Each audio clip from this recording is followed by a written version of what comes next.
புதுக்கோட்டை மாவட்டம் வேங்கைவயல் கிராமத்தில் தலித் மக்கள் பயன்படுத்தும் குடிநீர் தொட்டியில் மனித கழிவு கலந்த சம்பவம் தொடர்பாக 2 ஆண்டு விசாரணைக்கு பின்னர் அதே சமூகத்தைச் சேர்ந்த 3 பேர் கண்டுபிடிக்கப்பட்டுள்ளதாக சிபிசிஐடி போலீசார் குற்றப்பத்திரிகையில் தெரிவித்துள்ளனர். ஆயுதப்படை காவலர் உதவியுடன் அரங்கேறிய கொடுமையின் பின்னணி குறித்து விவரிக்கின்றது இந்த தொகுப்பு. புதுக்கோட்டை மாவட்டம் முடுக்காடு பஞ்சாயத்துக்குட்பட்ட வேங்கைவயல் கிராமத்தில் பட்டியலின மக்கள் வசிக்கும் பகுதியில் உள்ள குடிநீர் தொட்டியில் மனித கழிவு கலக்கப்பட்டதாக கடந்த 2022ஆம் ஆண்டு டிசம்பர் 26ஆம் தேதி பரபரப்பு புகார் எழுந்தது. இந்த சம்பவம் அனைத்து சமுதாய மக்களையும் கடும் அதிர்ச்சிக்குள்ளாக்கியது.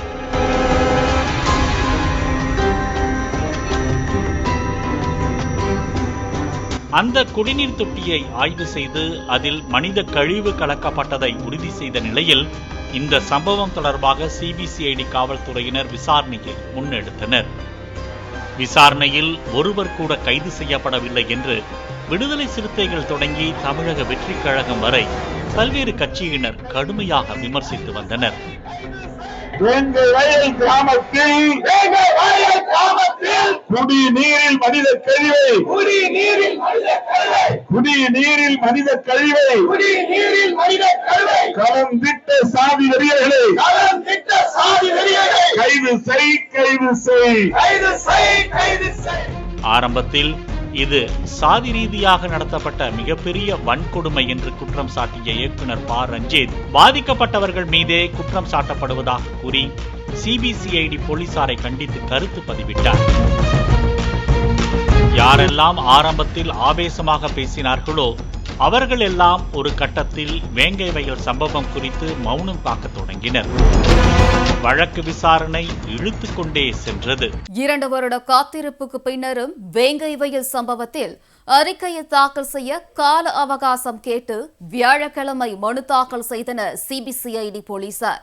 ஆனால் மறுநாளே 737 நாட்களுக்கு பின்னர் வேங்கைவயல் விவகாரத்தில் தொடர்புடைய 3 பேர் யார் என்பதை சிபிசிஐடி போலீசார் அடையாளம் காட்டியது எப்படி? இந்த நிலையில் புதுக்கோட்டையில் உள்ள வன்கொடுமை வழக்குகளை விசாரிக்கும் நீதிமன்றத்தில் அறிக்கையை தாக்கல் செய்ய தங்களுக்கு கூடுதல் கால அவகாசம் கேட்டு வியாழக்கிழமை சிபிசிஐடி போலீசார் மனு தாக்கல் செய்ததாக தகவல் வெளியானது. இதற்கிடையே வெள்ளிக்கிழமை வேங்கைவயல் விவகாரத்தை சிபிஐ விசாரிக்க கோரி சிலரது சார்பில் மனுக்கள் தாக்கல் செய்யப்பட்ட நிலையில் இந்த மனுக்களின் விசாரணையின் போது 737 நாட்களுக்கு பின்னர் வேங்கைவயல் விவகாரத்தில் தொடர்புடைய 3 பேர் யார் என்பதை சிபிசிஐடி போலீசார் நீதிமன்றத்தில் அறிக்கையாக தாக்கல் செய்துள்ளதாக தமிழக அரசு தெரிவித்தது. 339 சாட்சிகளிடம் விசாரித்து 5 பேரிடம் குரல் மாதிரி பரிசோதனை மேற்கொண்டு 31 பேரின் DNA டெஸ்ட் எடுத்து அறிவியல் ரீதியிலான விசாரணை மேற்கொள்ளப்பட்டதாக குறிப்பிட்டுள்ள சிபிசிஐடி போலீசார் வேங்கைவயல் சம்பவத்தில் அதே பகுதியை சேர்ந்த ஆயுதப்படை காவலர் முரளி ராஜா மற்றும் சுதர்சன், முத்துகிருஷ்ணன் ஆகிய 3 பேருக்கு தொடர்பு எனவும் அவர்கள்தான் குடிநீரில் மனித கழிவை திட்டமிட்டு கலந்ததாகவும் அறிக்கையில் தெரிவித்துள்ளனர். ஆயுதப்படை காவலர் உள்ளிட்ட 3 பேரும் வேங்கைவயலை சேர்ந்தவர்கள், பட்டியலினத்தை சேர்ந்தவர்கள். அப்படி இருக்க எதற்காக தங்கள் மக்கள் அருந்தும் குடிநீரில் இப்படி ஒரு அசிங்கத்தை கலந்தனர்? அதனையும் குற்றப்பத்திரிகையில் விரிவாக கூறியுள்ளனர் சிபிசிஐடி காவல்துறையினர். முடுக்காடு பஞ்சாயத்து தலைவராக உள்ள பத்மா என்பவரின் கணவர் முத்தையா குடிநீர் திறக்கும் பணியில் இருந்த சண்முகம் என்பவரை பணியிலிருந்து நீக்கம் செய்துள்ளார்.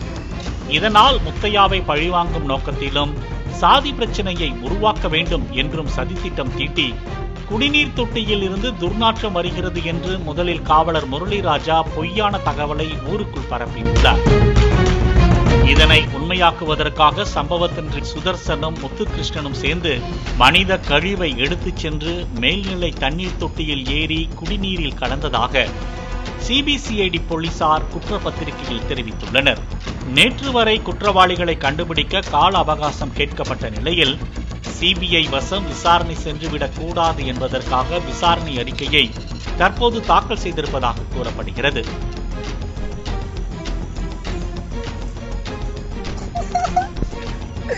சிலர் ஜூம் பண்ணி போட்டா இருக்கிறேன். இதுவரை வேங்கை வயல் சம்பவத்தை வைத்து அரசியல் செய்தவர்கள் உண்மை அம்பலமானதால் வாயடைத்து போயுள்ளதாக முடுக்காடு பஞ்சாயத்து தலைவரின் உறவினர்களும் அங்குள்ள மக்களும் கருத்து தெரிவித்துள்ளனர். இதில் வேடிக்கை என்னவென்றால், வழக்கை விசாரிக்க தொடங்கிய சிபிசிஐடி போலீசார் ஆரம்பத்தில் வன்கொடுமை தடுப்புச் சட்டத்தின் கீழ் வழக்கு பதிவு செய்திருந்தனர்.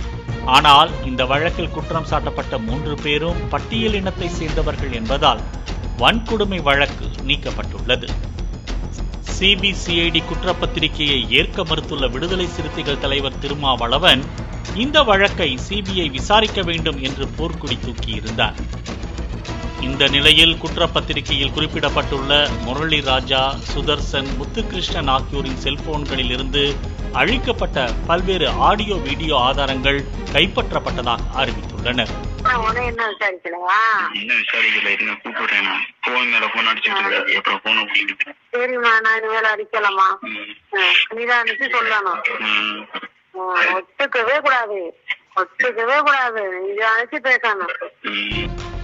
இந்த நிலையில் குற்றம் சாட்டப்பட்டவர்கள் குடிநீர் தொட்டியில் ஏறி மனித கழிவுடன் எடுத்துக்கொண்ட வீடியோ மற்றும் உறவினர்களிடம் சம்பவம் குறித்து பேசிய ஆதாரங்கள் தற்போது வெளியாகியுள்ளது.